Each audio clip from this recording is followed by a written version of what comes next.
बिस्मिल्लाहिर्रहमानिर्रहीम। अस्सलाम वालेकुम नाज़रीन। बात कुछ यूँ है कि बात तो सच है मगर बात है ख़तरे की, और ख़तरा है पीटीआई के रहनुमा और टॉप लीडरशिप इमरान खान नियाज़ी साहब के लिए।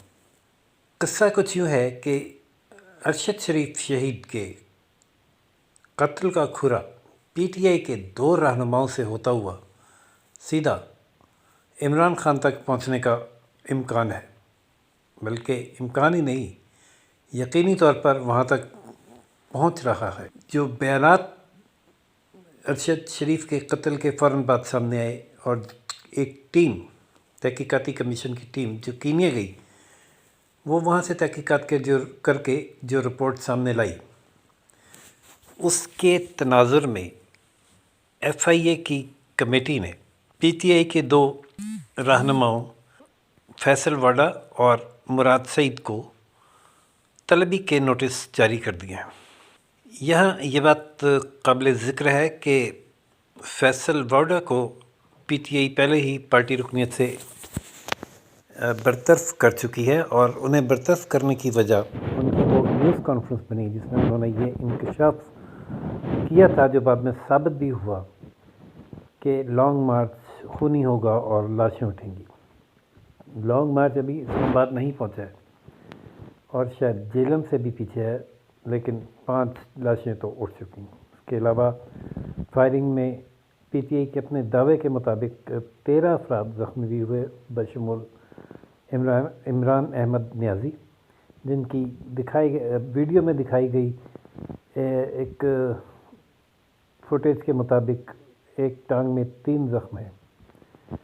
अब जो 3 टांग में 3 ज़ख्मों वाली कहानी है, वो कुछ यूँ है कि जो उन पर यकीन रखते हैं उन्हें तो ये ज़ख्म दिखाने की खोल कर ज़रूरत नहीं थी, और जो मुखालफीन हैं वो इन ज़ख्मों को मानने को तैयार नहीं है। वो कहते हैं कि ये सर्जरी है, सर्जरी से बनाए गए हैं या मेकअप से बनाए गए हैं, क्योंकि अगर ये ज़ख्म असली हैं तो भी इनको अदालत में साबित करने के लिए मेडिको लीगल रिक्वायर होगा, और मेडिको लीगल कानून के मुताबिक किसी सरकारी अस्पताल का ही मुस्तनद और दुरुस्त शहादत समझी जाती है। एक प्राइवेट अस्पताल, और वो अस्पताल जिसके डायरेक्टर खान साहब खुद हैं, जिसके साथ तमाम डॉक्टर्स और अमला उनके मातहत और हुक्म का पाबंद है, उसकी बनाई हुई मेडिको लीगल तो किसी भी सूरत काबिल कबूल शहादत नहीं होगी। लिहाजा वीडियो बनाकर ज़ख्म खोल कर दिखाने का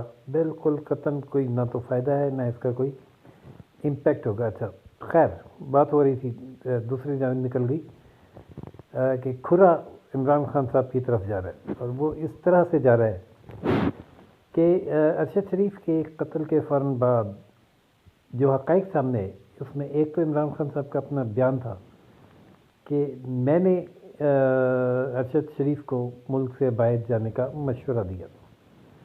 अब तफ्तीशी टीम के सामने ये सवाल मौजूद है कि इमरान खान ने अरशद शरीफ को बाहर जाने का मशवरा क्यों दिया।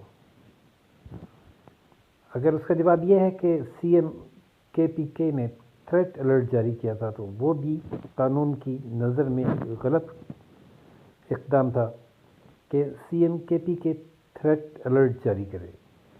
सीएम केपीके को ऐसी कोई अथॉरिटी नहीं है कि वो किसी के बारे में कोई थ्रेट अलर्ट जारी करे।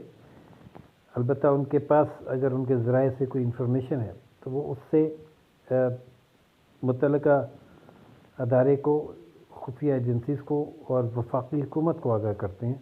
बकौल मुराद सईद, अरशद शरीफ जाना नहीं चाहते थे, लेकिन उन्हें मजबूर किया गया कि वो मुल्क से बाहर जाएं।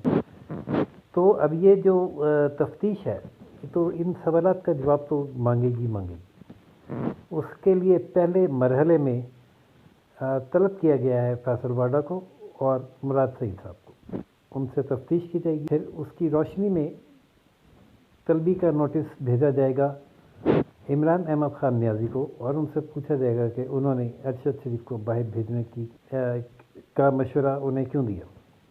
अगर खान साहब कोई तसल्ली बख्श जवाब नहीं दे पाते, जुल्फ़िकार अली भुट्टो की तरह قتل کی سازش میں ملوث کیا جا سکتا ہے۔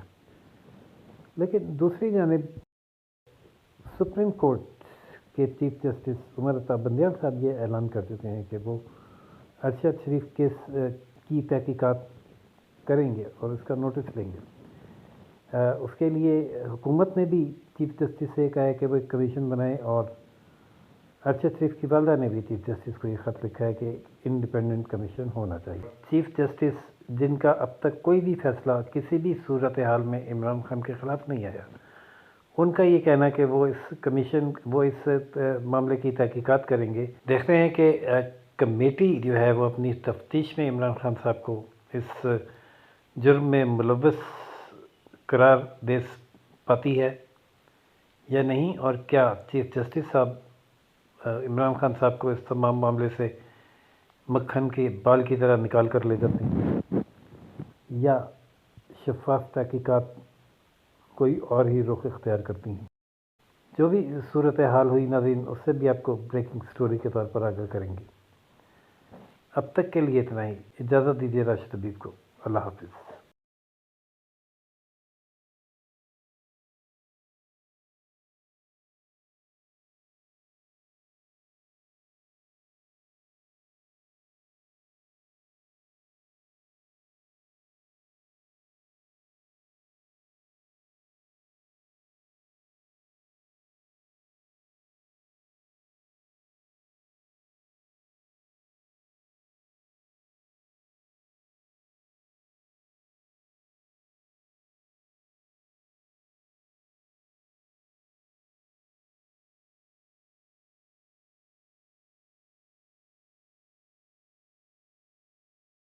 بھی